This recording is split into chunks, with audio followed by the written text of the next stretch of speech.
Good evening, everyone. Ladies and gentlemen, on behalf of the Indian Express Group, a very warm welcome to the Indian Express Thinc series on our cities, presented by Omidyar Network India. Indian Express Thinc is a thought-provoking forum that brings together thought leaders, policymakers, and corporate leaders to encourage a substantive exchange of ideas and get the best minds to give it direction and solutions. The series will center on the holistic perspective of urbanization in India. I'm delighted to share a glimpse about the series. India is on the brink of a transformative urban evolution. With only 31% of the population residing in cities, the need for focused urban development to unlock India's full potential is undeniable. The World Bank predicts over 600 million urban residents by 2036. But without proper governance, this surge could strain infrastructure, worsen climate issues, and affect city living. To achieve the ambitious goal of cities contributing 75% of India's GDP by 2030, effective governance is crucial to foster innovation, entrepreneurship, and job creation. India requires $840 billion by 2036 to adequately invest in urban infrastructure. Additionally, cities across India need an estimated $1.2 trillion in capital funding by 2030 to meet the demands of their burgeoning populations.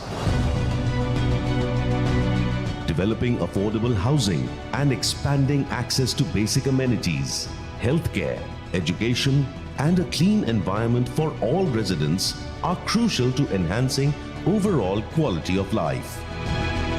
What can Indian cities learn from the global experience to become better governed? What lessons can Indian cities draw from our own experience? Does the solution require minor legislative changes, or are deep structural changes needed? To make sense of India's urbanization, the Indian Express and the Omidyar Network India present a series of discussions on our cities, scrutinizing the challenges and the growth markers that can make Indian cities truly smart and meet our citizens' evolving aspirations.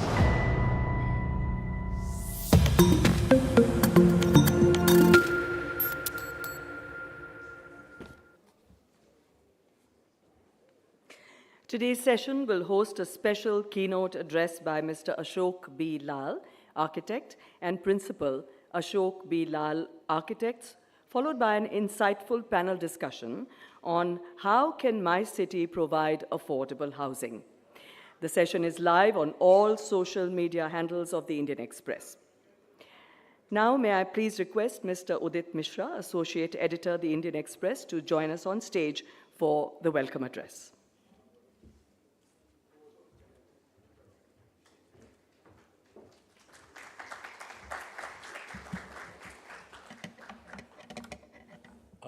Hello and welcome to everybody. This is the final edition of this urbanization seminar series. We started at the start of the year and now this is the 7th in-person seminar and panel discussion. We've also had 8 town halls online in different cities, and it has been tremendously insightful. Going to different cities, talking to experts at the local level, and also pulling back every time to understand the macro level situation, to understand where is India's urbanization going. Now, if anybody has been following this series, they would know, but let me just very quickly recap that India's urbanization is largely underestimated as of now, depending on what definition you use, and we are supposed to double. And by 2050, a broad reference number could be 1 billion that would be living in urban situations. I say urban situations because I'm not terribly sure what kind of urbanization we'll see if we are not cognizant of what we are doing. So the first thing to understand is that India is facing a massive urban challenge where cities can turn into urban squalor also if we are not aware of what we are trying to do. And this final edition is closing out on what is a very central issue for everybody. Just like roti kapda, this is makan. This is about housing, whether cities can provide the promise of good life, which starts almost by having a house of your own, or at least a place to stay, even if it's on rent. Now, when we started researching on this, there was a big question mark on what is affordable. What is affordable housing? What is affordable to me may not be affordable to another person, and what is very convenient for me is absolutely pittance for somebody else. So, and data I was looking at it, it showed that the richer you, the more costly the property, the sooner it gets sold. And there is a dearth of listings or availability. The lower you go in the economic scale, at one level, fairly understandable, but even government data shows that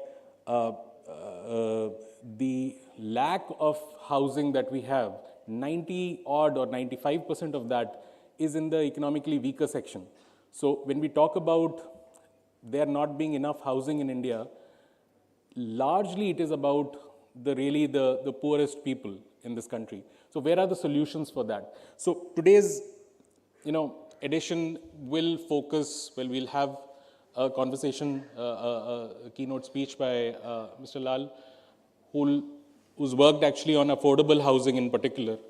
But the panel discussion will then follow up on some of those strands and understand, as a lay reader, you might wonder, India has so much land, so much labor, so why can't we create solutions for our people? Why can't there be solutions at an affordable price? So what's holding back? Is it that too much regulation is there? Is the state not doing enough? State, by state I mean the government. And whether it's a center's responsibility or the state government's responsibility, or should this be solved at the local level? And what happens to the market solutions? Where is the market in this? Where is the private sector getting involved? So we'll look at the whole set of queries during the panel discussion, but let's start off with the keynote speech. And I just want everybody to remember that typically we say there is no place like home. For millions of Indians, there is truly no place like home. So we need to solve for that. Thanks a lot for coming.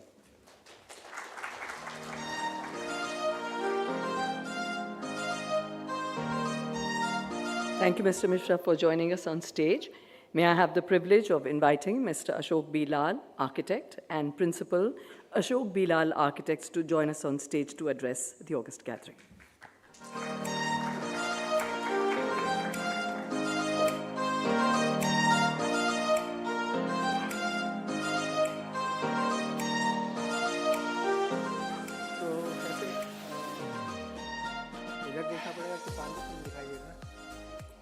I'll have to speak looking at these slides, I guess.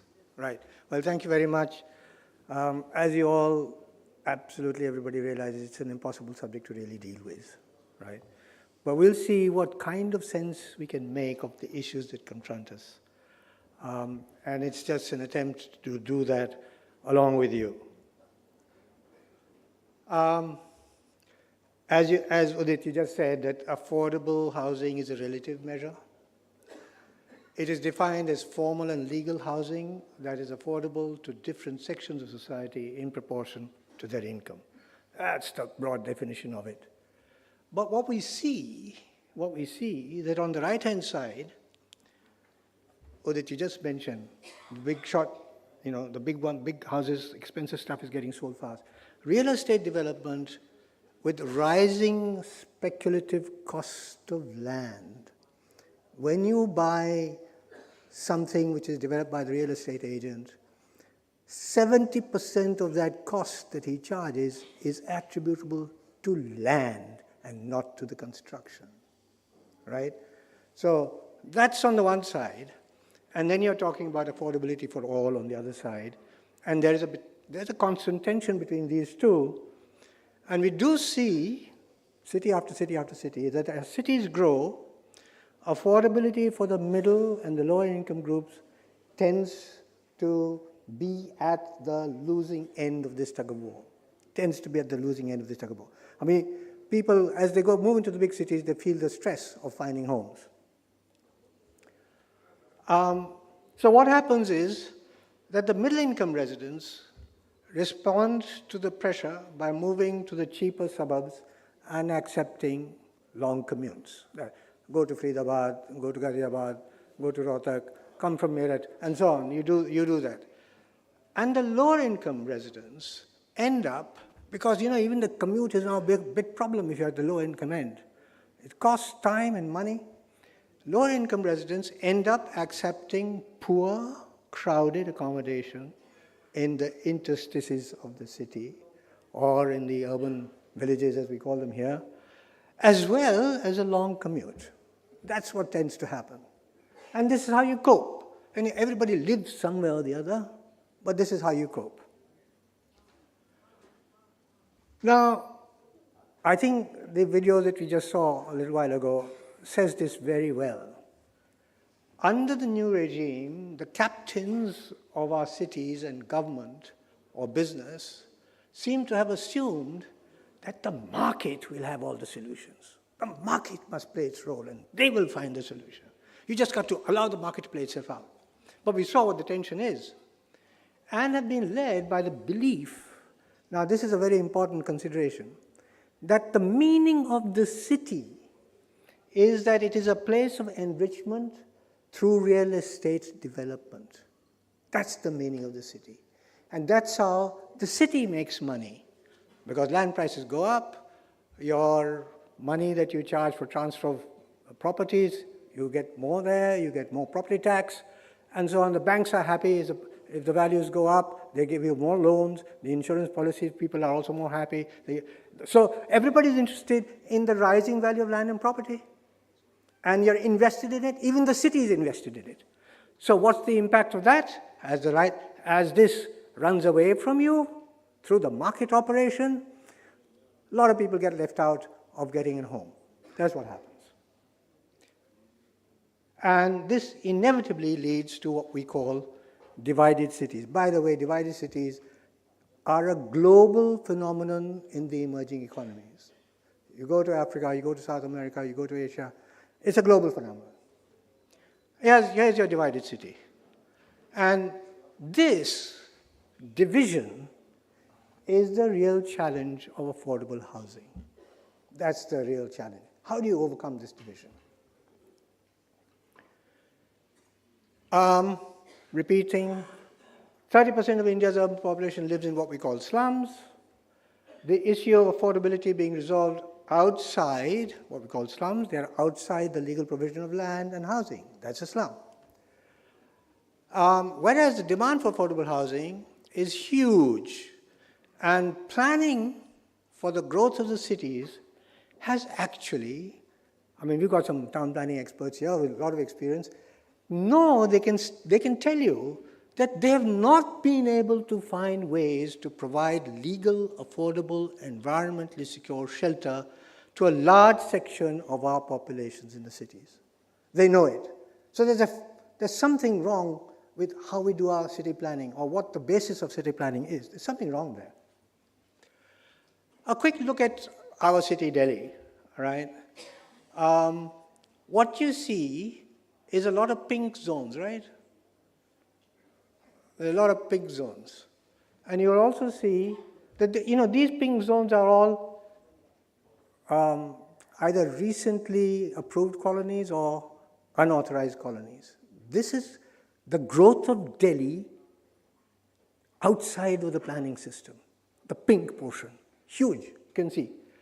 And you'll also see that in the total land area of Delhi, which includes everything, about 30% of it, roughly, is actually occupied by what we call housing land for housing, only about 30%.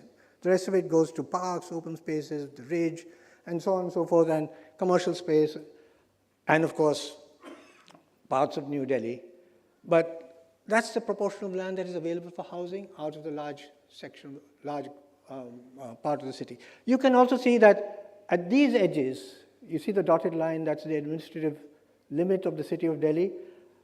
There's planned growth. I mean, we expect that this will be occupied. So there is a potential that some imbalance could be corrected if we know how to occupy that land. Some numbers, important numbers. This is some research that we did over the last 2 or 3 months about, occupying land, who occupies how much land in Delhi. 6.5% of the population of Delhi lives on 15% of its land. This is the middle-income housing where many of us stay, all right? Middle-income housing where many of us stay, where the land area per person is about 25 square meters of land area per person, roughly speaking, okay? Only 0.5% population of this type of housing, which you see at the bottom, lives in 5% of the land. And this is, of course, Lachchand's Delhi with the bungalows, right? And the land area per person is 125 square meters per person. You can see the imbalance, right? Let's move on. 2.5% of the population lives in 6% of the land, and this is in low-rise, low-density group housing in several parts, usually government housing, and institutional housing, that kind of housing, which has been provided by the state or by quasi-state institutions. So, I mean, in the old days, it was done very nicely, lots of greenery and so on. But you can see that, and here, about 28.5 or say 30 square meters of land per person is what is being consumed. 1.8% of the population lives on 2.5% of land in this kind of housing, which you see at the bottom left, which is low-rise but high-density group housing. 4 or 5 stories high, or even 6 stories high, but really clustered together, making it much more dense. And here you have about 14 or 15 square meters of land per person. All right? So you get a sense of how land is occupied by different categories of people. And when you go forward, what do you see? High-rise has just begun, you can see at the bottom. And here, yes, it's quite conservative in the use of land. 11 square meters per person is the use of land in high-rise building. But at the moment, hardly anybody lives on hardly any high-rise buildings in Delhi. But quite a few people, about 2.4% of the population lives in this 3% of land in this what we call mid-rise group housing, which you'll see, say, in Patparganj, you'll see in Rohini, in these areas, 6-8 stories high, mid-rise urban housing. And it's quite efficient. It's 14 square meters of land per person. And there's some statement about, what is good condition of living, what is better condition of living, which is a fair condition of living. You're looking various environmental factors and you say, okay, is this okay for me? And this is how you'll answer it, in a simple way. But 73% of our city's population lives on 56% of the land, where they consume 8 square meters per person, roughly speaking. And these are the urban villages, and these are the unauthorized colonies which are now being slowly legalized, all right? You can see there's no open space, no tree, no greenery, no school, no playground, nothing. It's just a carpet of buildings with very narrow lanes and hardly any light and ventilation as you go through. Extremely poor living conditions. But there was resettlement colonies. This happened, at a certain time in history where people were shifted out, the slums were shifted out to the edges of the city. Resettlement colonies were set up. And now on those tiny little plots of land, which is 3 meters wide, 7 meters deep, that's your house. And it is crowded on all 3 sides. You've only got a lane in front of you. No light or ventilation from the sides and the back. Now people are living there, and they're built up to 4 to 5 stories on those plots of land. That's how they're living there. And it's 10 square meters per person of land. And a good section of the population is living in our resettlement colonies. So resettlement colonies and unauthorized colonies, that's where most people continue to live. So all of these, I mean, this is part of planning. This was planned in a way, slightly better in terms of environmental conditions compared to the unauthorized colonies. Now, in response to this kind of a situation and recognizing that there's a huge need for providing for poor people in the cities, we do have the Pradhan Mantri Awas Yojana.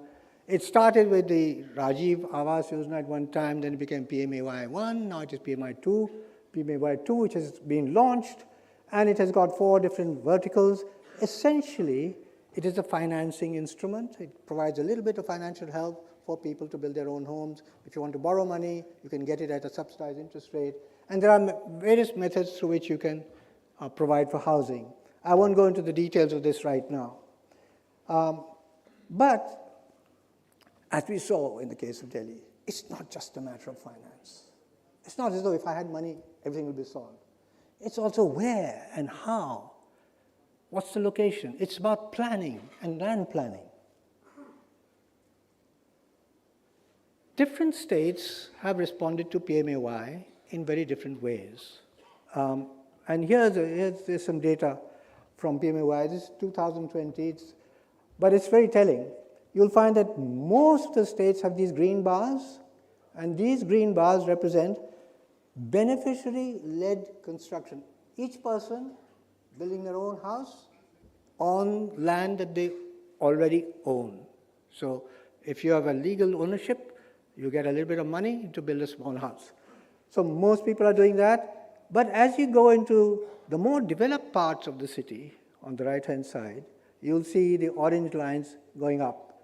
And that is, what they call, well, they call it AHP, but it's group housing schemes, right, which may be supported by a little bit of finance, sometimes developed by municipal authorities, sometimes developed in conjunction with developers.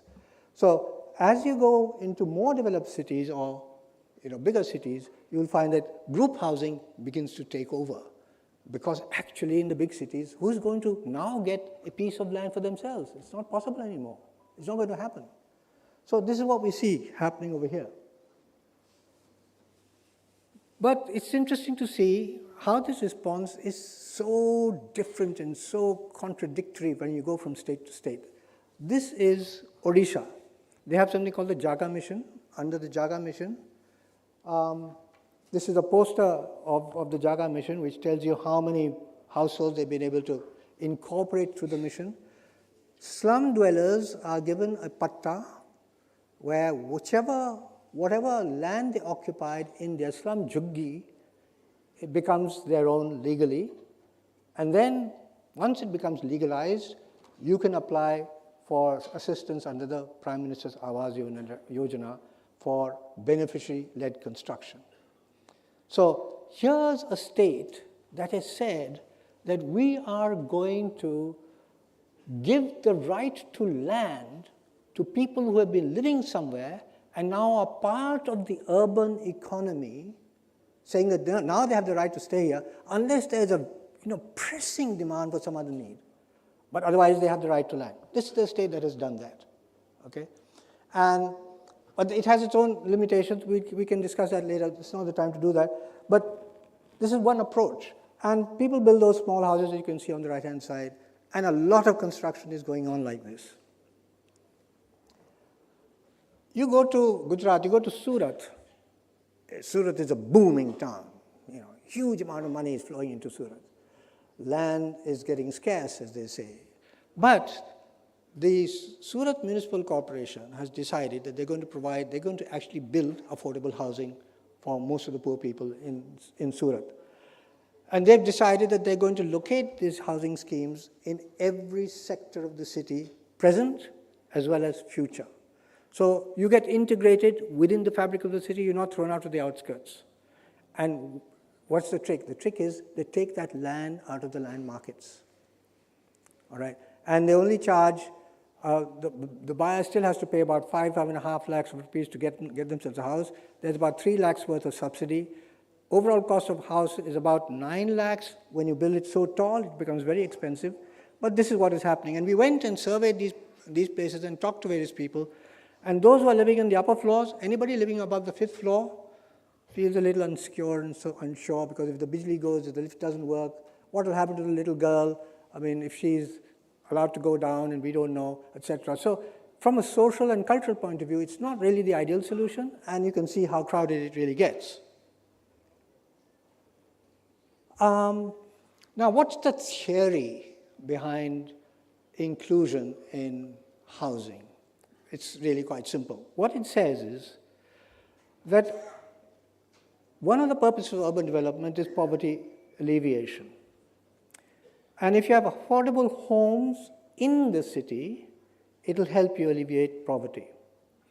And if the homes and the families and the households become prosperous relatively quickly because they're engaged in the urban economy, urban development will also speed up. That means the GDP of the city, its economic health will also improve. What you see then is that even amongst the lower income groups, the largest demand, let's see if it says something, yeah. The bulk of the shortage is still with households with income from 10,000 to 30 or 40,000 rupees a month. That's still the real shortage. As we just said, let's recognize that cities are likely to double their population in the next decade. But how can the growth and regeneration of the cities help take care of this imbalance? That's the question.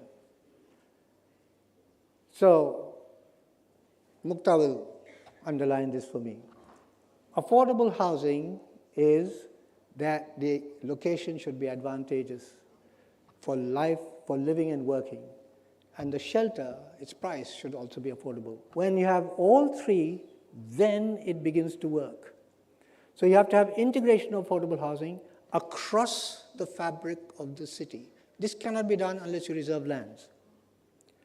This leads to efficient economic processes within the city. It leads to a rapid distribution of wealth through the economy of the city, very important, and therefore it leads to poverty alleviation. So this mechanism is a route to poverty alleviation through urbanization. Who builds and who provides homes? I am an itinerant migrant, or I'm a temporary migrant, or I am a settled migrant, or I am an established citizen.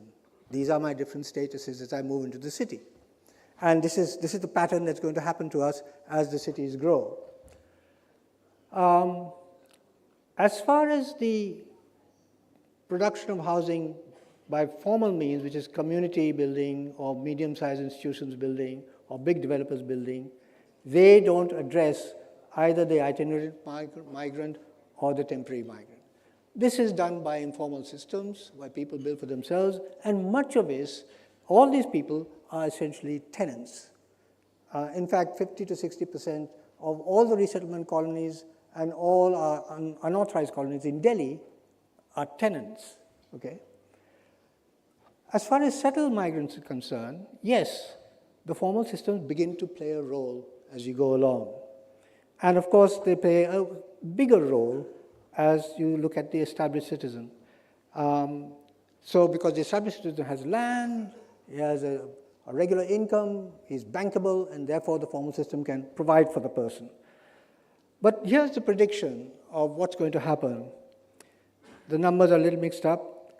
About 65% of homes that will be built in the next decade or two will be built small, self-built type of construction. Chote-chote log, chota-chota ghar, 2 manzil, 3 manzil, chote-chote plots. That's going to happen. The governmental institutions like what we saw in Surat or other kind of governmental institutions and small developers will provide for about 25% of the demand, right? And at the most, the big developers who we say, they have the solution, they are the guys who are going to lead us into, everything, whatever, they just find the solution, they won't be able to provide more than 10% of the total demand, right? This is my prediction, and please keep this in mind. So what do you have to provide for? You have to provide for these two categories, right? Building cost and affordability. Well, here are a few numbers. As you go taller and taller, it gets more and more expensive to build. It takes longer to build, right? We all know that. Maintenance costs go up as you go taller and taller. Lifts, pumps, cleaning, etc., etc. So what we find is that the low-rise buildings are actually much more affordable in terms of cost of construction and in terms of maintenance, etc., than the mid-rise buildings, and the high-rise buildings are actually not affordable. And that's why you're seeing in Mumbai, where this has happened already, some of the infrastructure of these tall buildings is beginning to fail, and it's very difficult to look after, and it's really become a vertical slum once again, all right? So unless you're wealthy, like in Singapore, where it's possible, this is not going to be the solution for us. So this is where the 80% of the demand can be met, low-rise, high density. Right. This is, I just told you about maintenance.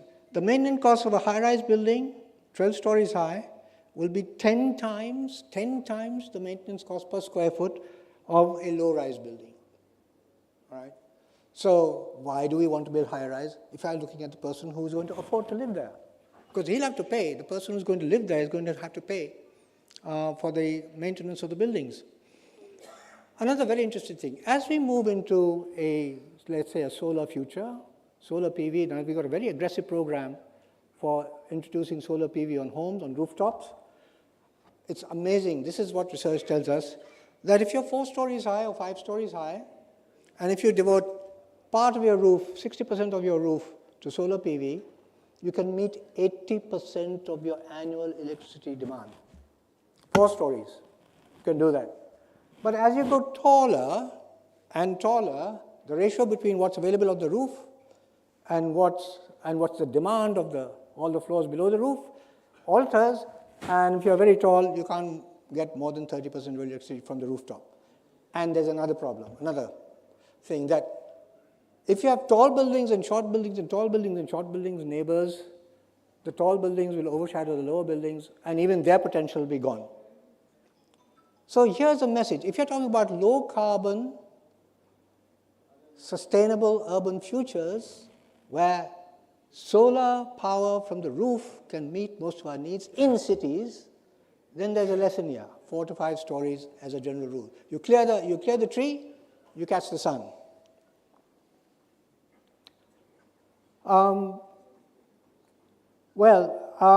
High-rise construction goes against economy and affordability. It goes against cultural and social suitability, and is also less resilient in the event of infrastructure disruption, of fire and earthquake. It's something that we've really studied very carefully, and we've talked to people about it. So when you talk to people and say, you're living in a 12-story high building, what happens if there's a big earthquake? What happens if there's a fire? What happens if there's no bijli, no pani for 1 week at a stretch? Does it really work? But if it's 4 stories, you can still walk up and down, you can manage your life. But if you're 10, 12 stories high, you need a lot of infrastructure to keep you going. Very expensive, right? So that's a warning. Similarly, there's a warning that we see trends in the methods of construction. More and more use of solid concrete with steel all the way up. It's actually increasing the embodied carbon of construction. In other words, for each square meter of construction that you do, you pump more and more carbon dioxide into the air, into the atmosphere, because steel and cement are very high in carbon production. In their production, they produce a lot of carbon dioxide, all right, because they consume a lot of electricity in their production.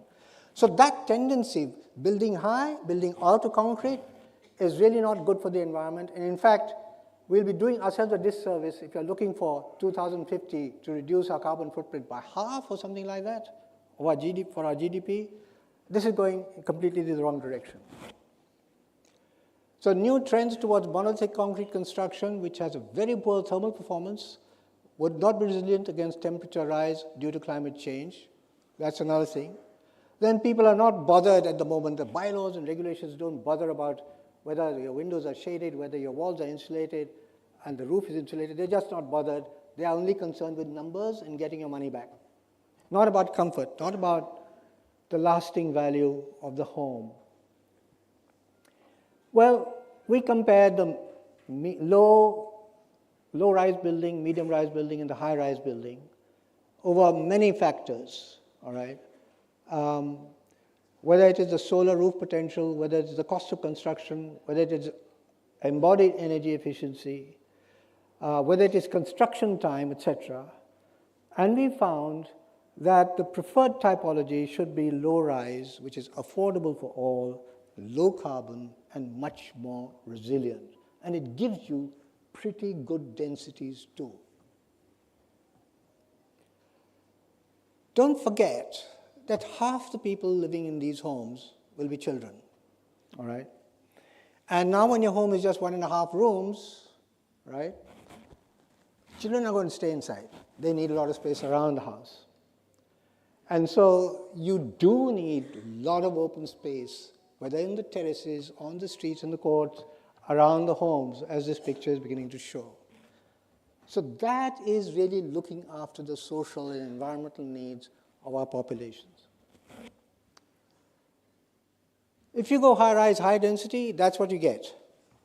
But if you go low-rise, this is what you get. And you get also the benefit of connection with nature and the benefit of being able to grow trees that will modify the microclimate around the buildings. That's a possibility. Whereas that, on top, produces the urban heat island effect, apart from the problems of crowding. And it really doesn't work if there's a disruption in the power, in power and electricity and water supply. So according to us, the DNA of the low-carbon, affordable city is low-rise, high-density. And this is roughly what it looks like. And here are some of the benefits that you get out of it. And you can imagine this is a possibility in Tier 2, Tier 3, Tier 4 cities as they grow. There's enough land, even around Delhi, even on the outskirts of Mumbai. This has been calculated. This is doable. Even when people build their own home on their own piece of land, it does need to be planned. Even self-built housing needs provision of land with settlement planning to safeguard environmental security. People start building their homes. You can see in the bottom left-hand side, 1 story. Then after 5 years, it becomes 2.5 or 3 stories. And then 10 years' time, it has gone up to 4 stories or even 5 stories. But even as you build and develop the density, which is good, keeps the city compact, it's good. But the environmental potential is not lost because the planning is done in such a way that you've got adequate light and ventilation around all your homes. Well, I think the commitment should be towards quality of the lived experience, not just the numerical provision of homes for future generations while meeting demand. It's an open question. Is this how we see the future on the right-hand side? Or is this how we see the future on the left-hand side? And is this, these buildings are going to last 70 years. Is this what we're going to, how shall I say, confine populations into for 70 years to come? Is this really the future of our cities? Okay, so I just want to pay respects to Shirish Patel, who passed away just, I think, a few days back. An amazing mind, architect, engineer, and planner, been a Mumbaikar and a very strong critic and very perceptive critic of policies. And I just want to quote what he has said. Our objective, if our objective is to provide affordable housing for low-income groups, not only immediately, but well into the future, one way of doing this would be by organizing and administering the land on which poor people reside in the form of what we might call community land reserves. That will be to provide them with housing at well below market rates where the land is taken out of land speculation markets. So this is the real opportunity that stares at us. We can have urban growth and regeneration of our cities as a lever for inclusive growth and distribution of wealth. That's a real possibility. Thank you.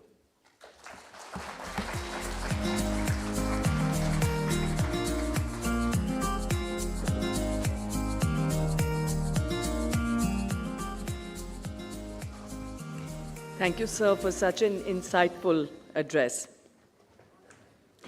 Now, may I please request Mr. Udit Mishra on stage. Please also join me in welcoming our panelists for the discussion on stage.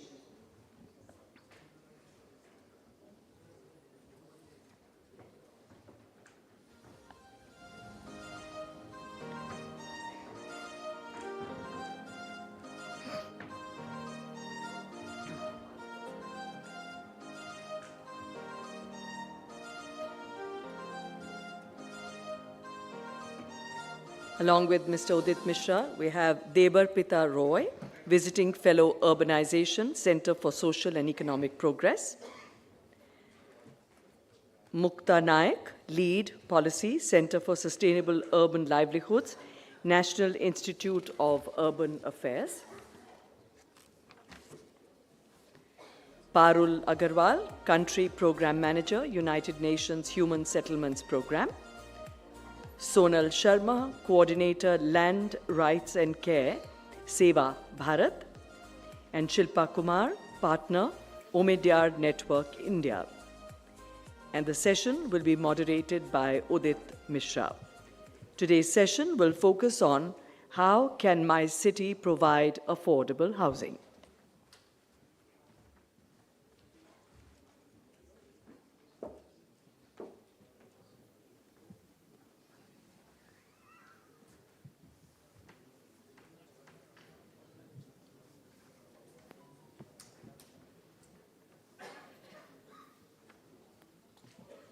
Thanks a lot. First of all, can you hear me? Thanks a lot to Mr. Lal first for the presentation. It was eye-opening. We too often hear that the only solution to the problem is to just make a tall building. If you can make it tall enough, you'll perhaps give a house to everybody and we'll sort out the problem. Quite eye-opening for a lay reader like myself to understand the various aspects, the environmental elements, and what you mentioned about the quality of the lived experience. And we're perhaps so obsessed with trying to solve for numbers that the lived experience bit gets compromised in almost every walk of life. One hygiene requirement, if you could all switch off your phone or put them on silent mode. And as I was sitting there, I could also hear a lot of sound from the back. So would really respect if you can whisper if you have to talk. Now, there were two broad issues that we'll have around 45 to 50 minutes between the panelists to sort of look at this issue. So obviously not enough time to do remarkable deep dive, but it's important to at least answer two fundamental questions. One is, what is holding back, affordable housing in India? And there might be different reasons. Mr. Lal's presentation shows some very interesting insights. So we want to listen to different panelists who have sort of spent a fair amount of time looking at affordable housing. Starting with the question of what is affordable. And the second round, I would want to ask all of them what the solutions might be. Because far too often we spend so much time just discussing what is wrong that we forget to figure out where we should go.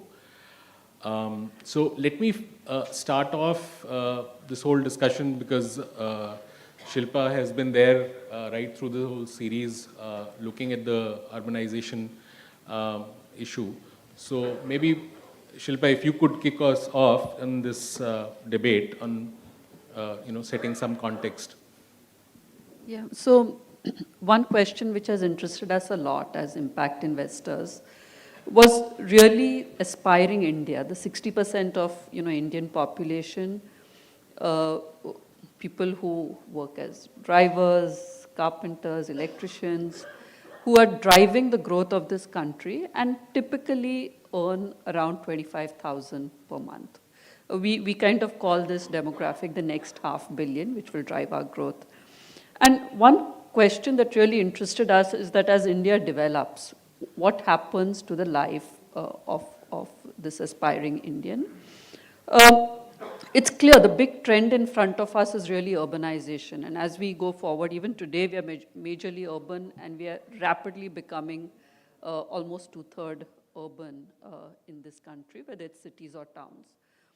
And the question is that as people migrate to cities and towns in search of jobs, being the largest marketplaces for jobs in the country, what happens to the quality of life that a person faces?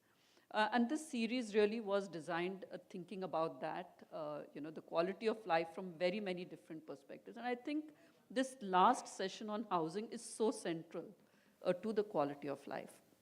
Because in the end, a house is important from 3 different perspectives. I think the very first perspective is just from the well-being of a person. For each person, ultimately, your house is your home. It's where your family gets together. It's what binds the family together. It's really the fountainhead of, I would say, health, education, social well-being. But on the other hand, there are 2 very important economic reasons why housing is important in a city. The first is, of course, the right to earn livelihood. And how do you earn your livelihood if you don't have a place to stay? So I think that's really the second economic reason. The last one being also that for low-income families, a house can really be a way of propelling themselves out of many generations of poverty and really, in a sense, getting firmly onto the trajectory of a better life. So for these 3 reasons, I think it's really important that we think about housing. Just an answer to the question, like what are, and I think Mr. Lal covered it very well, but when I think about affordable housing in cities, I think of it as a trinity of 3 informalities which really affect the experience of the next $500 million in residing in a city. The first is informality of titles. Second is informality of incomes and funding. And the third is informality in terms of access to a city's services. And let me just briefly maybe talk about all 3. I think the informal titles is maybe at the heart really of a problem in a city, because as India has urbanized, there's been such a rapid movement from rural areas to cities that city governance has not kept pace with the needs of cities. Add to that our land laws, add to that the heterogeneous nature of the laws, and finally the federated structure of our country. And really what you find is that land systems have not kept pace with urban residents. And that really translates into informal titles. And I would say it's really the source of much of the problem. Because from there you go on to informality of services. If the city government doesn't recognize you as a formal resident of the city, how do you get electricity, water, sanitation, mobility? How are all these needs recognized? And from there you go to the third informality, that if you have informal titles, you have informal income, which is what most self-employed people in the city have, then how do you get funding? I mean, your dream home, how do you acquire it if there's no one willing to give you the money for it? So to me, this trinity of informalities is really what defines the lived experience of next $500 million in Indian cities. And I just want to maybe conclude by saying that on the one hand, this is the lived reality, but we had invested in an affordable housing finance company.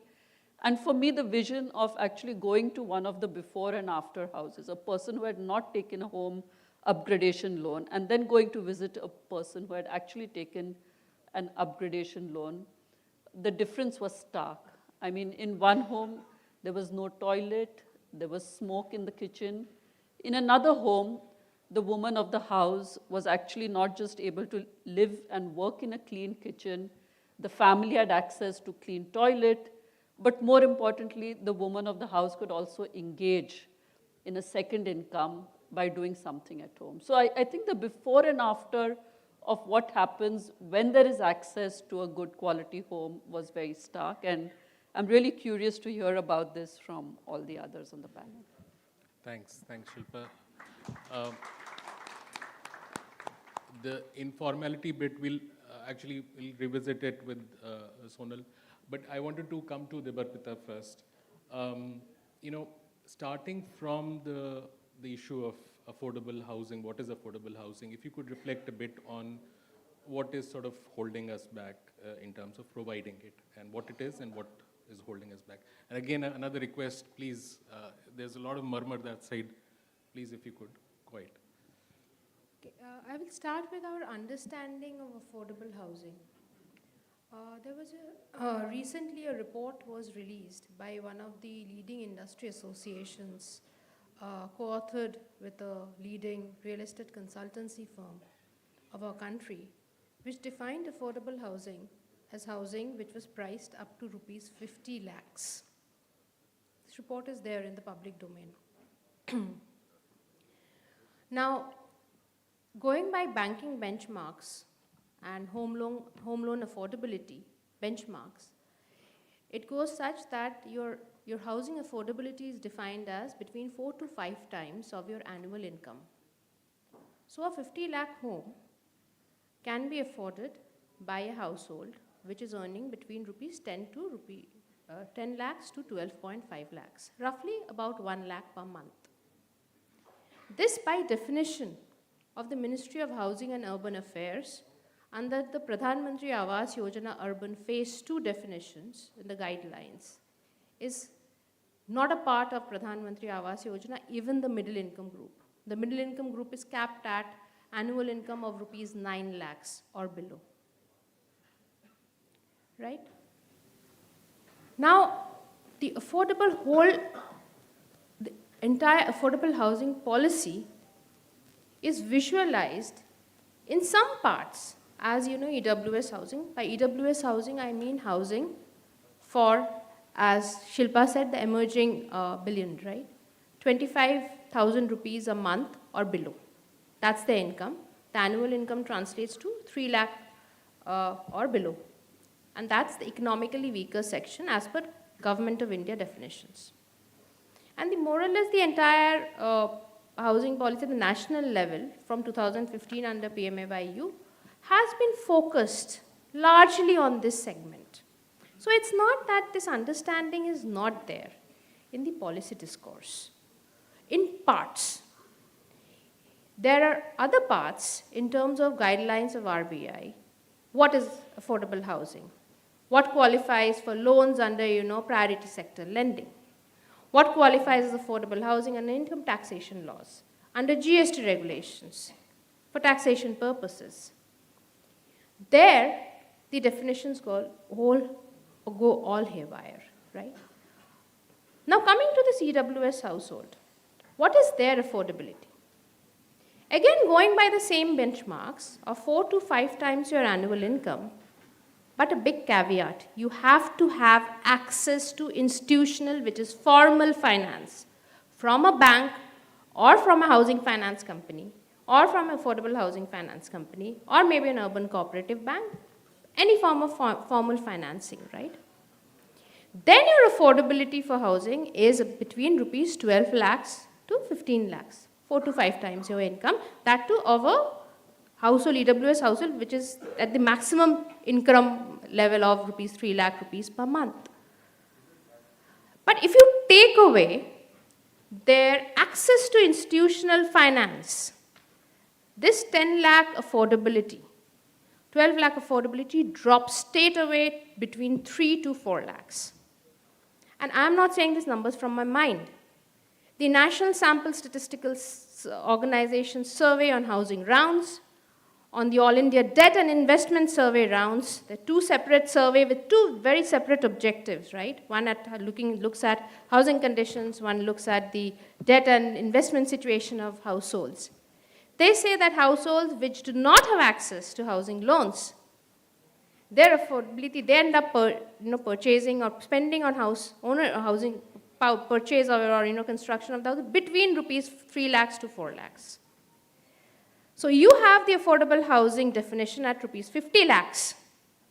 And the affordability of the bulk of your city, where the shortage is, as you know, Lal sir said, that 99% of the housing shortage is in the EWS segment. It is the EWS households which are in need of the most attention. I'm not saying the middle income households do not need attention. The private developers catering to these households do not need policy support. Of course they do need. But this acknowledgement that here is this EWS segment, right, earning up to 3 lakh rupees per annum, you just cannot club it under a whole kind of definition of affordable housing, be it in public discourse, be it in media, or be it in policy discourse. This bubble has to burst. From another angle also, from the supply side also, why is this so important? This is so important if we revisit the development cost of a EWS flat. I'm not talking about self-constructed house. That's a separate issue. A household, EWS household, wo kuch na kuch jugaad karke, they will make it happen. They will get 5 lakh, 6 lakh rupees and make, incrementally keep on building their house if they are given a patch of, plot of land. But when it comes to building a 400 square feet house, I beg to differ slightly with Lal sir on this, that the cost in today's day and age, 2024-25, my research shows cannot be anything less than 3,000 rupees per square foot after factoring in everything. Not just the cement, concrete, but your legal cost, your approval cost, etc., etc. And that straight away, then for a 400 square foot flat, this cost straight away takes us to rupees 12 lakhs. But your affordability is 4 lakhs. So this remainder of 8 lakhs has to be subsidized, either through direct subsidies from the government or through cross-subsidization, which is the expectation of most of our housing policies. When you say that the market will take care through this cross-subsidization element. And the cross-subsidization element is taken care of by this whole umbrella gamut of affordable housing policies through extra FARs, TDRs, higher density norms, higher greater ground coverage. So that's why there is a need really to look at EWS housing. And I specifically say EWS housing, I do not even use the word low-income housing,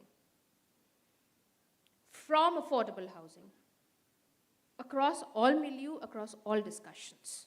I will stop here with it. Thanks a lot. I mean, the point that affordability, the definition is all over the place, and then the financing bit, which is where the heart of the matter of how to solve it. Let me come on that note to Sonal. Your organization sort of works so much with, I think, the lot which would actually form the EWS section. What is your sense on what's sort of holding back affordable housing? So for everyone's benefit, I work with SEVA, which is essentially a network of different organizations run and led by women workers in the informal economy. So we're talking street vendors, construction workers, agriculture workers, domestic workers. And because they are informally employed, they don't have access to social protection, they don't have any work benefits. The living conditions reflect their working conditions as well.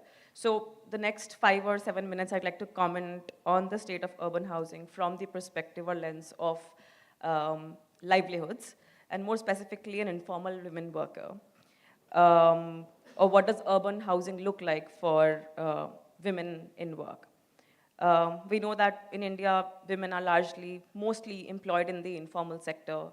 And in urban India specifically, you'd see that home-based workers dominate the sector. Home-based workers are essentially women who work from their home. It's as simple as that. Their home is their place of work. Then home-based workers are followed by street vendors, domestic workers, and then come construction workers in urban India. So their home is not just their shelter or where they live. It's also a key source of productivity. It's a key economic asset for them. And I think we are very clear on the fact, and you also mentioned, Shilpa, that domestic workers, home-based workers, street vendors, they run our cities quite literally. And I think the pandemic made that very clear, if it wasn't clear, that most middle-income, upper-income households run on the hard work of women in the informal economy, men and women in the informal economy. So the state of housing that they live in directly influences their work, their working opportunities, and their productivity. Depending on what source you're looking at, for 37 to 47, 49% of urban India lives in informal settlements. In Delhi, we have, I think, about 7 or 8, I'm forgetting, types of informal housing. It could be a slum, it could be a jhuggi jhopdi, it could be unauthorized housing, it could be regularized informal settlement. The range it's quite wide. And they have a lot of issues. Issues related to informal titles, the Trinity you mentioned, informal titles, issues related to inadequate service provisioning, issues related to unaffordable housing finance. And in the past decade or so, one thing that's been made very clear is that all these issues have been exacerbated by extreme weather conditions, by climate change. Everyone's talking about it now. And we've been studying very keenly the impact of climate change on living conditions, work, incomes in urban areas, in rural areas, in the tribal belt. And the urban is as poorly impacted as is the rural. So I'd like to sort of paint a picture of a home-based worker who lives in an average informal settlement, makes about 5 to 10,000. Even that's on the upper end. I would say 5 to 7,000 rupees a month. And she's a home-based worker. So she either is a contractual worker, which means that she's working on a piecemeal basis. She may get maybe, let's say, a kilo of jeans in a day, and she has to cut the extra thread. Or she may be an own account worker. She's an entrepreneur. She's self-employed. In fact, the latest the survey of the unincorporated enterprises say that about 81% of all women-owned enterprises are home-based. So women are running their businesses from their homes, and their homes are their work spaces. So if I think about sanitation, structural tenability, access to drinking water, ventilation, status of roads, drinking water, I see that a home-based worker has to take care of her stock. So typically, a lot of home-based workers have a lot of stock. They sometimes even invest about 1 to 2 lakh rupees. They take microfinance loans or SHG loans. They invest that much money to buy this merchandise, which they then sell, for instance. They have to look after their stock. What we see typically is that because of poor infrastructure services, unpaved road, uneven roads and drain levels, kacha houses, tin roofs, whether it's rainfall, whether it's extreme heat, their work gets impacted. What we've learned is that because of extreme heat conditions, we did a study in Delhi and Ranchi, and we learned that a majority of these home-based workers had to reduce their work by almost half. So that means half a day's income completely. The opportunity cost of this is humongous. And that's because their housing is untenable. It's because they have to spend as much time going to a toilet or fetching water or cleaning the drain that's been clogged.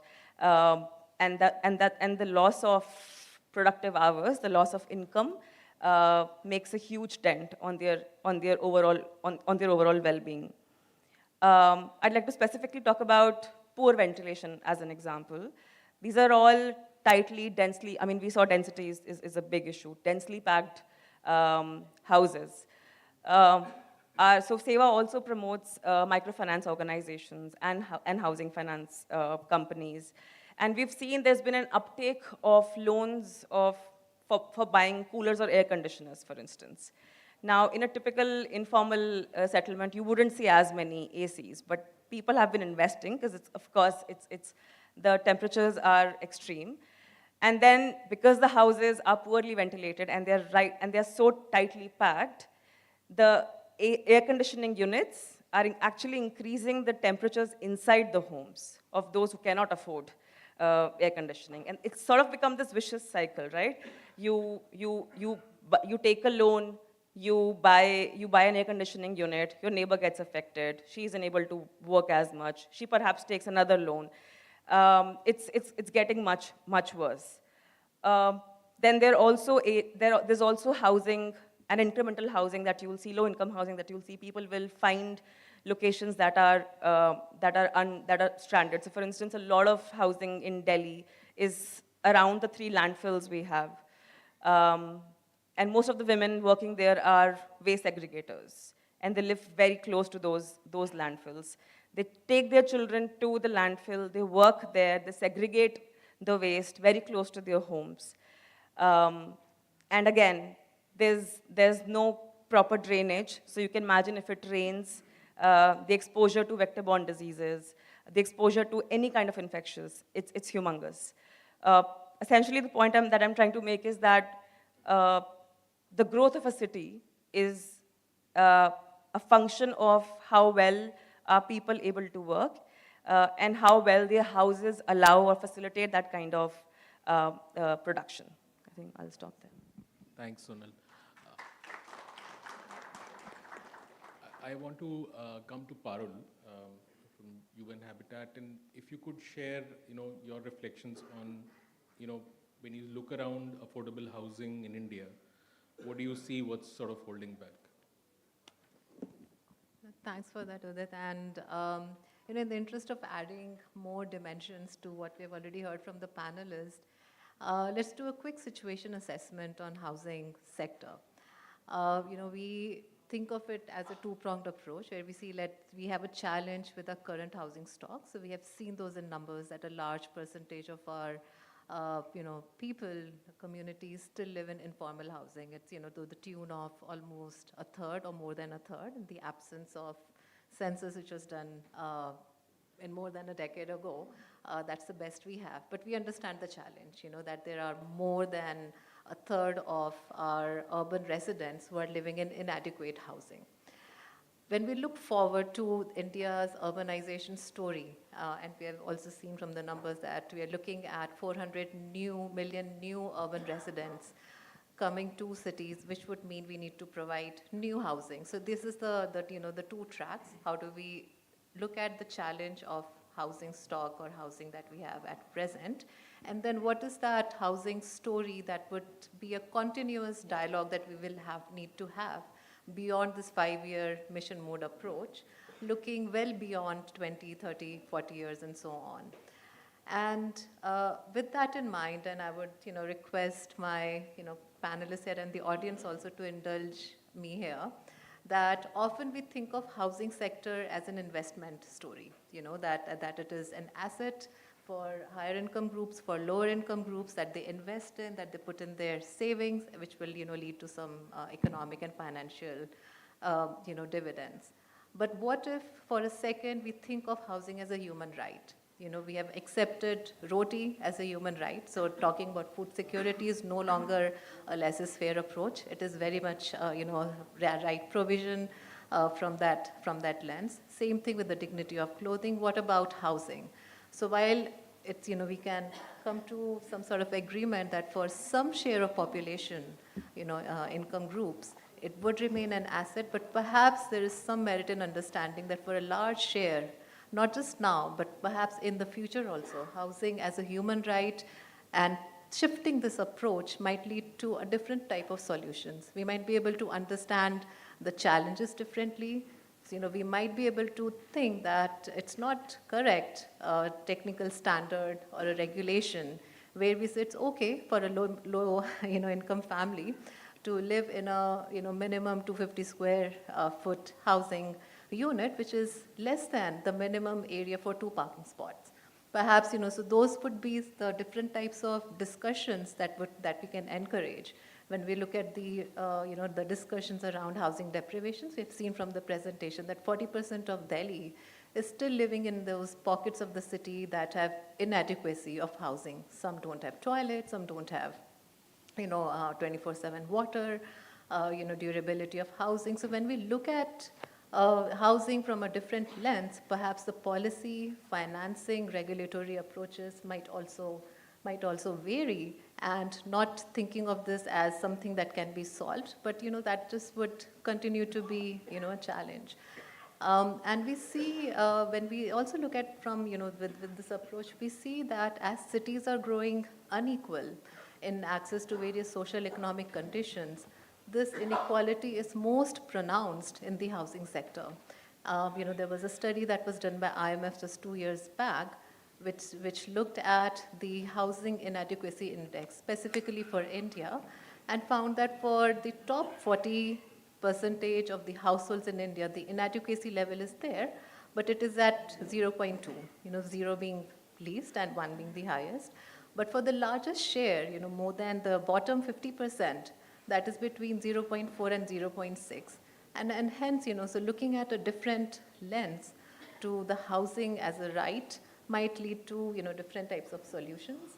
And the last point, that I would like to make in this is that even going forward, the type of housing that we envision should not be isolated from the, the overall quality of life of the cities. And we have, seen that evidence from Mr. Lal's presentation also, the importance of looking at housing as an ecosystem, because unless we understand who are we building the housing for, what is it that an urban immigrant that is coming to live in the city for a temporary period differs from how the cities are growing, where you can see in larger cities you've got more young professionals, single family, young youth, some new families, or perhaps, that do not perhaps plan to stay in the city for a long time, but they're locked in because there are not enough rental housing, provision in there, or perhaps, some family that intends to actually settle would require a different type of housing,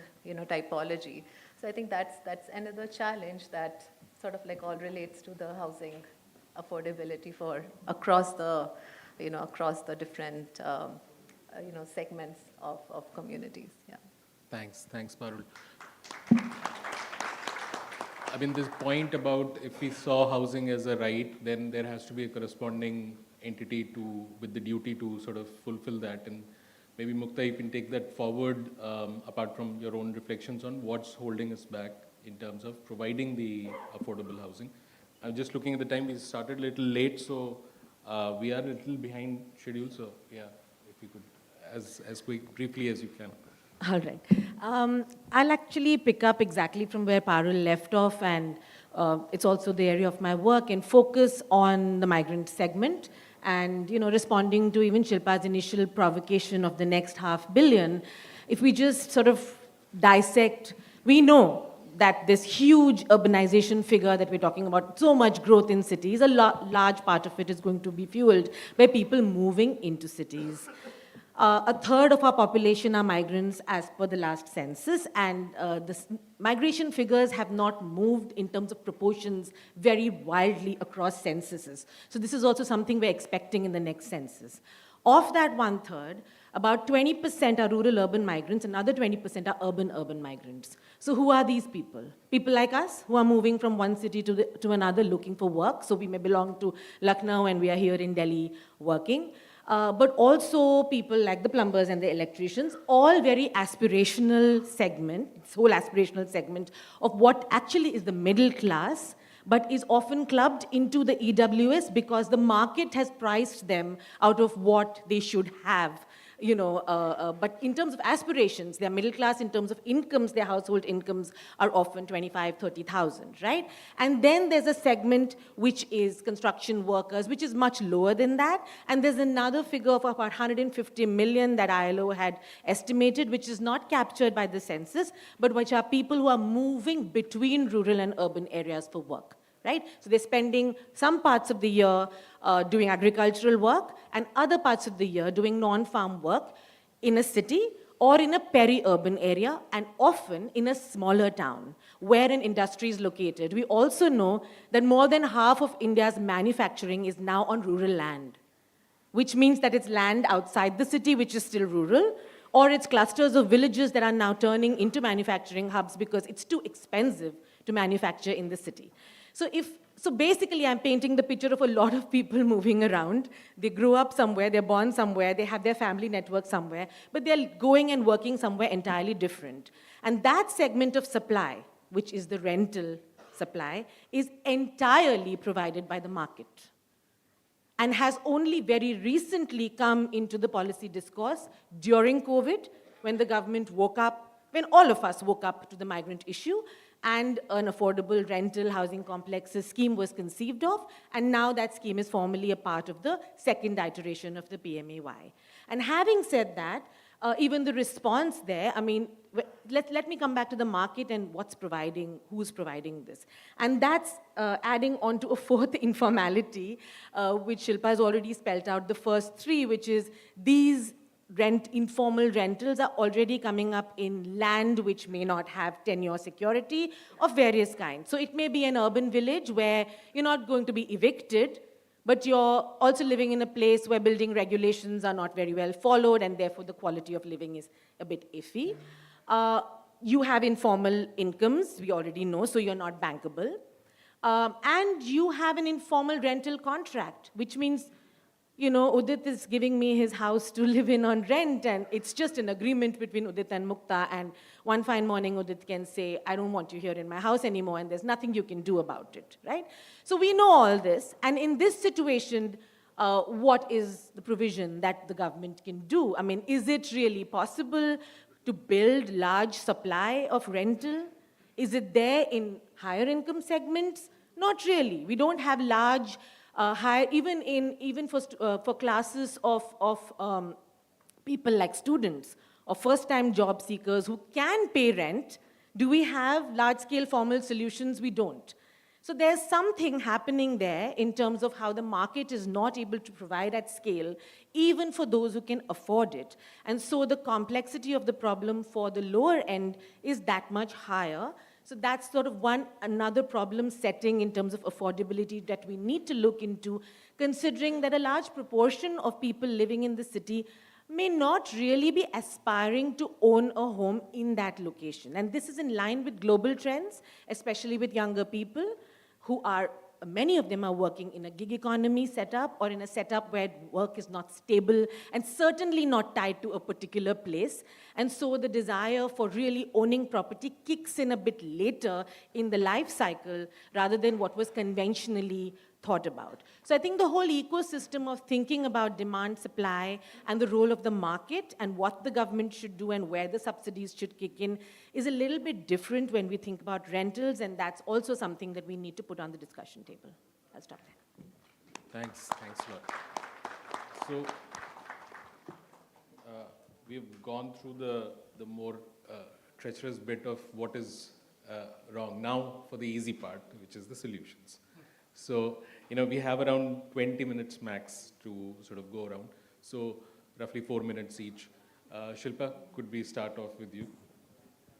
So, talking about solutions, I thought I'll talk about just two in the interest of time, and also because these are two which we participated in some small way.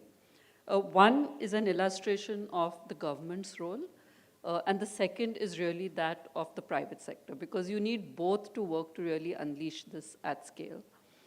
Talking about what the government did, it's back to Jaga mission. And why I'd like to talk about it is it really at heart addresses the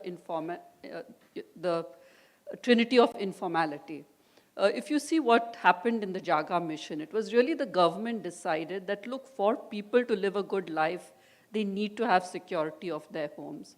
And what they did is, you can't, of course, go and give title, because if it's informal access, quite often you can't give full title.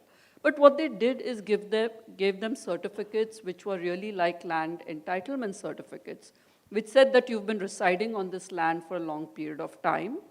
With that, the next step they took was really provided them with all city services, changed the way the whole community lived over there. With that happening, the third thing kicked in, which is that they could access benefits, financial benefits, meant for people who had some form of title. So the third informality was taken care of. And it just didn't stop there. I think the beauty of that is it went on to become, you always talk about maintenance. So it went on to actually having slum dweller associations which got formed, which could then look at what the community needed and could present to the city government what they wanted. Last of all, and to me it's a big favorite point, is that they could address open spaces, have community spaces which they could all share, because in the end, life is also about actually having a space in which you can relax beyond just the confines of your home. So to me, when I think of two lighthouse examples, something that says this is possible, this can be done, I think what the urban secretary there led was a very good example of what the state can do. Moving quickly to the private sector, and the other example is really an affordable housing finance company, where we participated as an equity investor. The whole idea was that traditional finance, which is banks, HFCs that are existing, they kind of don't want to go anywhere near affordable housing. And that's for two reasons. One is, again, the informal titles, informal incomes, which makes it really hard to address creditworthiness of the borrower and therefore potential credit losses. The second is the OPEX of doing this is twice as high as a regular borrower. I mean, if I go to a salaried employer, ask for a salary certificate, lawyer does a quick title check, ready to go. But if you look at the informal sector, someone needs to go and look and say that, okay, this person sells so many jalebis in a day, and therefore this is his income. And actually assess the credit worthiness, which means twice as high OPEX. I think what this lighthouse investment really proved is that there is huge demand, there is good credit worthiness, there is the ability of people who borrow to invest in their homes and pay back. And I will just give another quick illustration. Security guard in Agra. We visited his home. He used to live inside in a rented accommodation. With this housing finance loan, he moved a little bit to the periphery.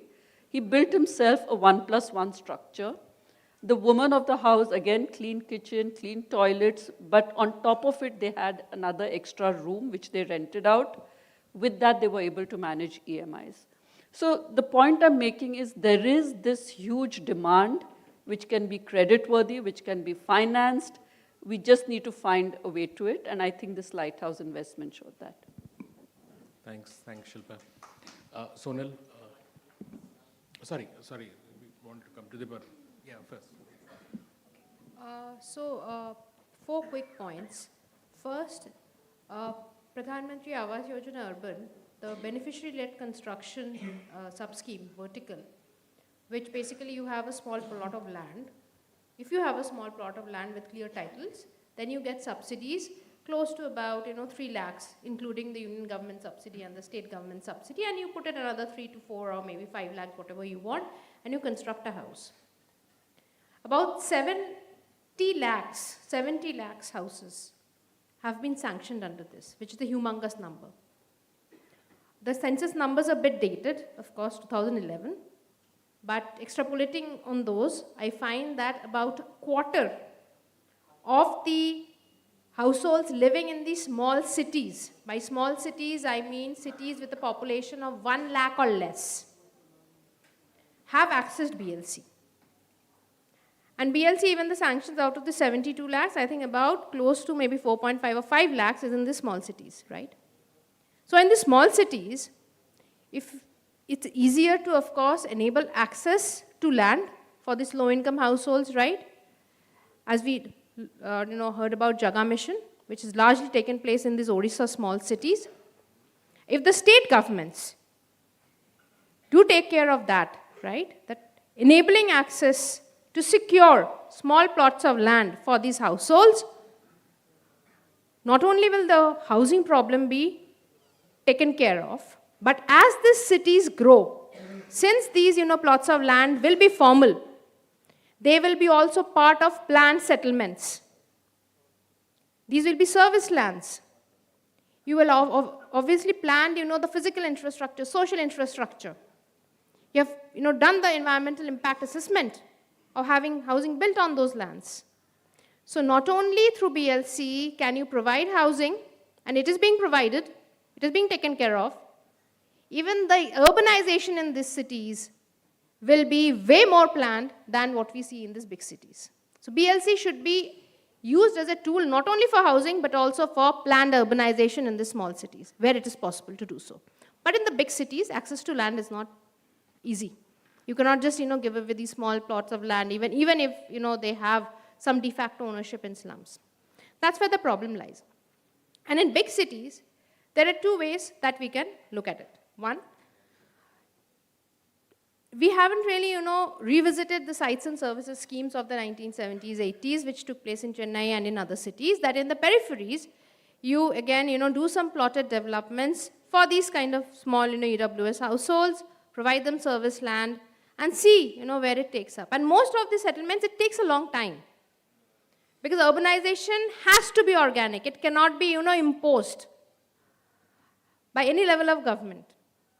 The people have to urbanize. People have to go and settle there. Livelihood opportunities, have to come up again through organic measures.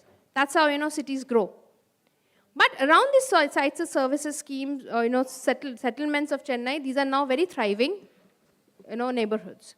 So maybe as a long-term measure with a, 10, 15, 20-year time frame, could we revisit that? But again, a very thorough research has to be done on a city-to-city, case-by-case basis, that what is the overall, financial feasibility, social impact assessment, environmental assessment for that to take place. The third point is, in terms of big cities, rental markets, again, have been inorganic. Rental markets, institutional rental markets in the Indian context are very difficult to make work. Nobody wants to take on a property for the next 30 to 40 years, where, basically the financials work out over that huger time frame. Everybody wants to get out, invest in a project and get out of the next 5 to 7 years at max, including, government agencies.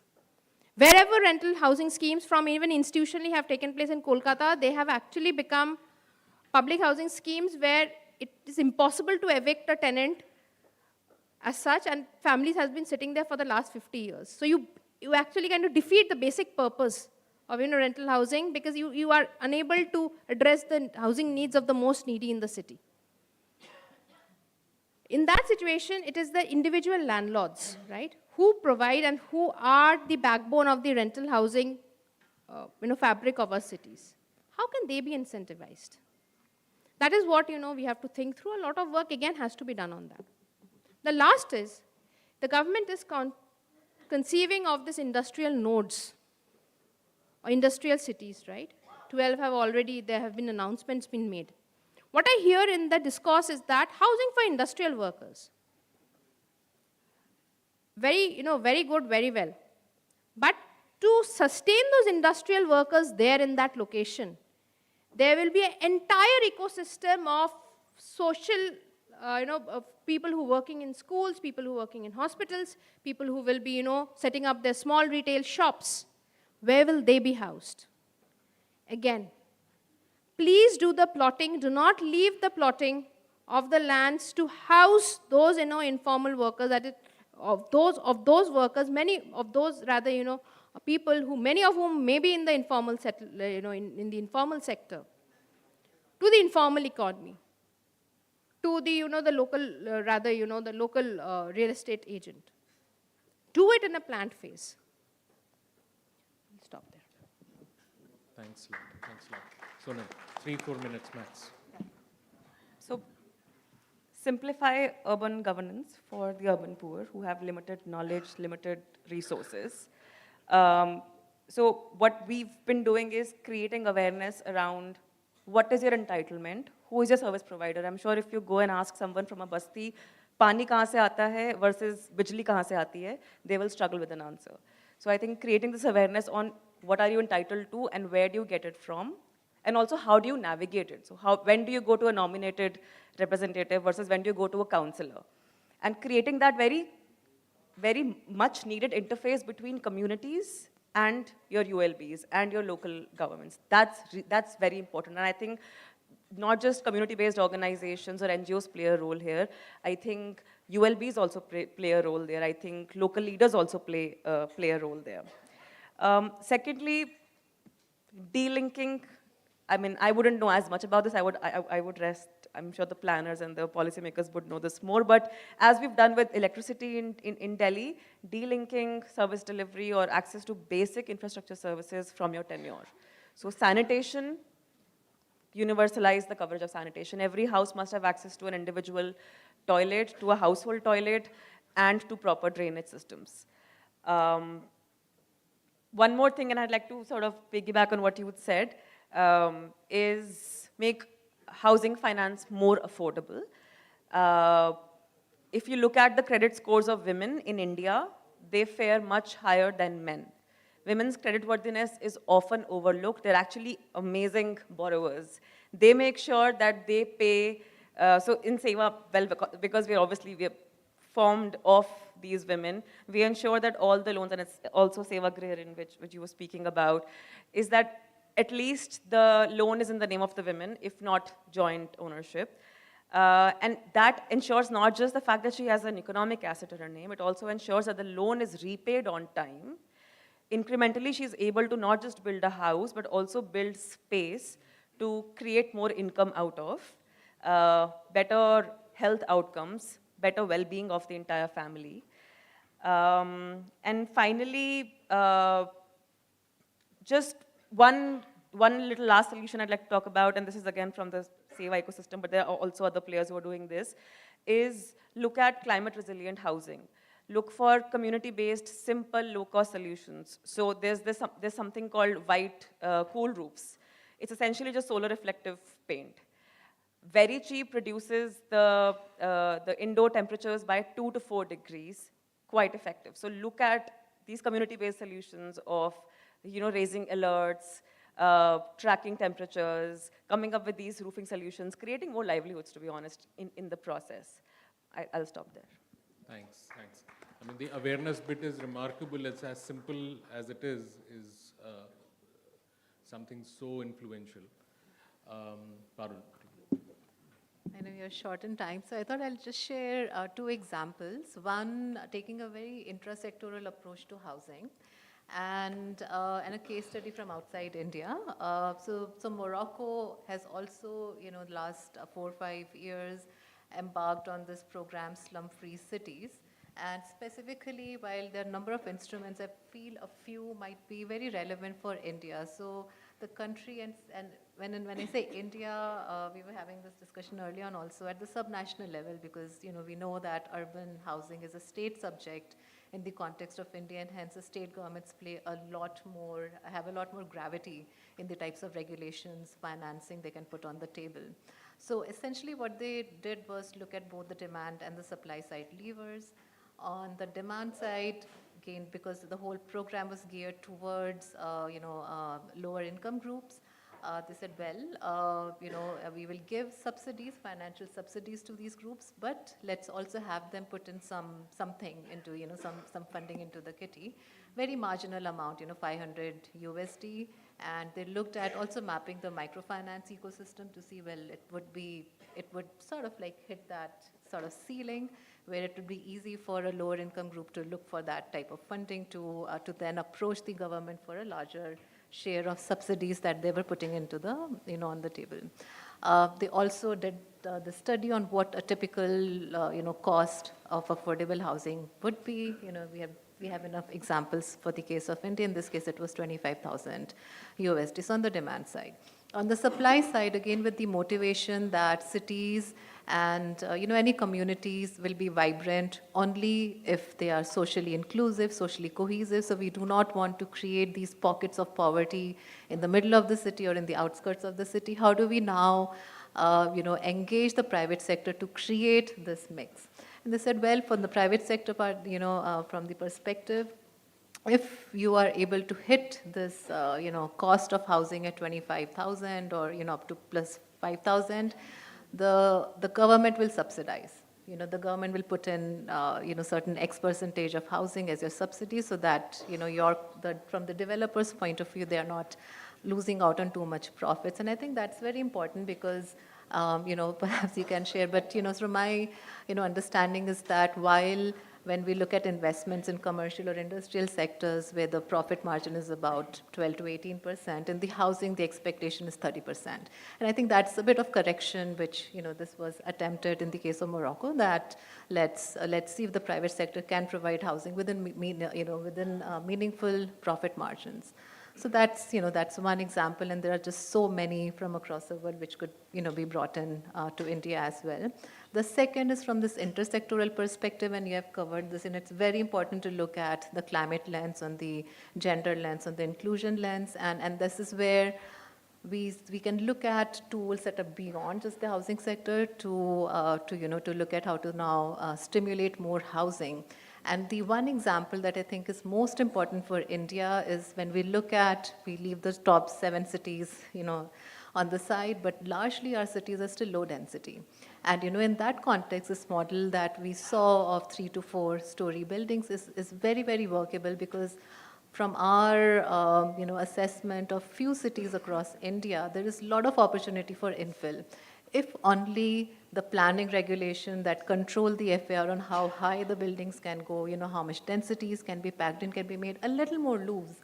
It will really, unfold a building, momentum in the right direction, just like we see in Delhi. I'm from Delhi, so I've seen from empirical and from anecdotal evidence also how people are moving towards this 1-story and converting this into a 4-story builder housing, which has brought in some elements of that rental market ad hoc, but that is a enormous potential versus looking at solutions outside the city boundaries. So in a very putting a more trained lens as an urban planner, we do not need to look for land beyond the city limits for a large share of our cities. It's there.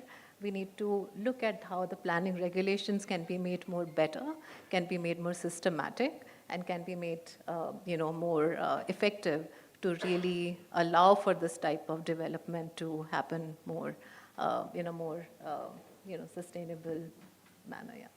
Thanks a lot for that. Really hope also. Mukta, your turn. So I'll echo some of these thoughts and just build on them. I agree that in many of our cities, so we really need to think very differently. We cannot apply solutions like what was tried for Bombay or Delhi to the smaller towns and vice versa. But we know from the success of BLC in tier 2 cities and smaller cities that there was a potential for people to build on their own homes.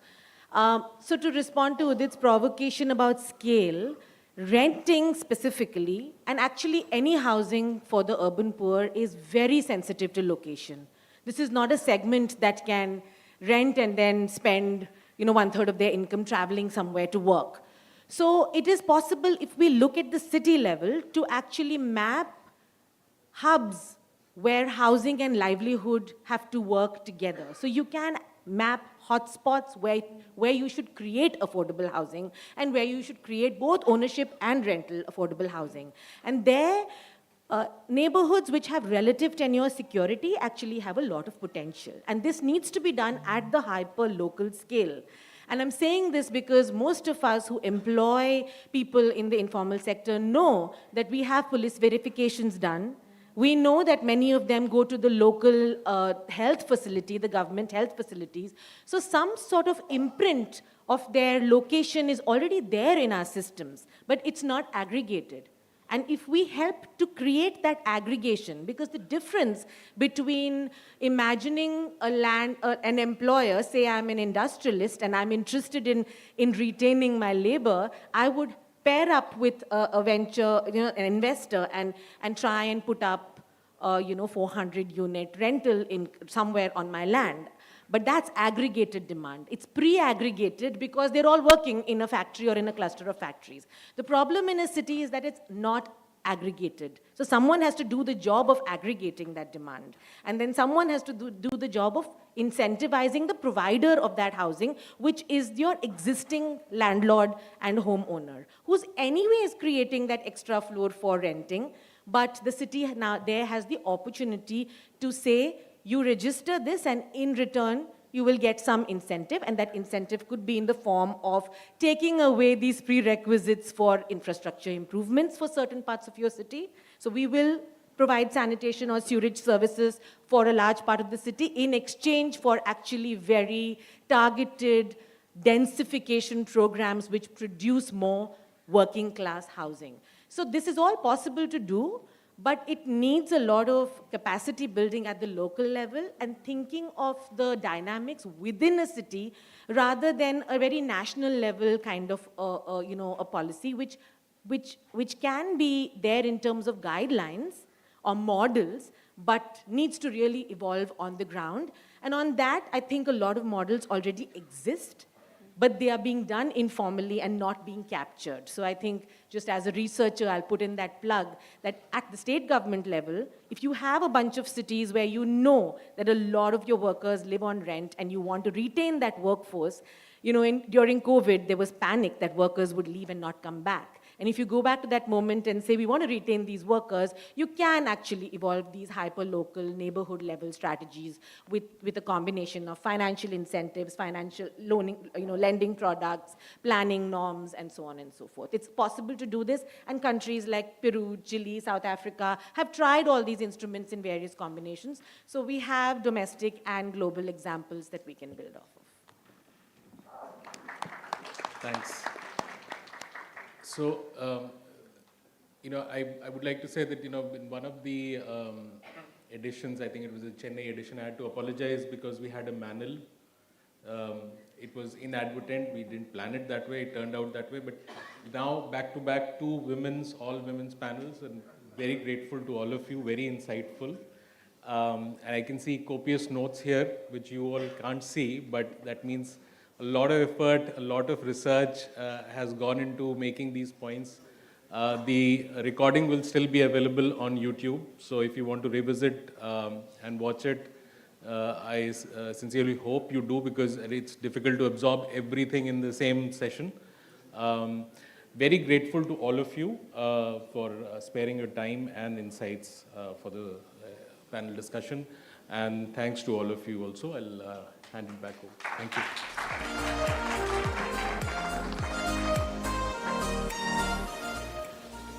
Thank you to all our panel members. I now request Ms. Shilpa Kumar, partner Omidyar Network India, to share a thank you note, please. Yeah.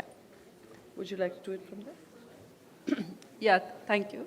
First of all, a big thank you to everyone who was present here and also viewing this. Mr. Lal, for your wonderful presentation, and all the panelists here. I think the big takeaway from this session was really the unmet need and the big demand from truly aspirational Indians. I want to take a moment also to just look back on this series, the Thinc series on cities. And I want to thank the Indian Express team, Udit, thank you, and as well as the rest of the team for so thoughtfully bringing together a series of sessions. This was the 7th in a row. There were also 8 webinars where we had across all of these, I think Indian Express brought together researchers, academics, policymakers, city administrators, the private sector. I think it was very, very thoughtful discussions. I do hope that with these discussions, there is a reimagination of cities, not just with everyone who was on the various panels, but honestly with all of Indian Express's readers, because reimagining cities will truly make us a country that meets the needs and hopes of every aspirational Indian. So thank you, everyone.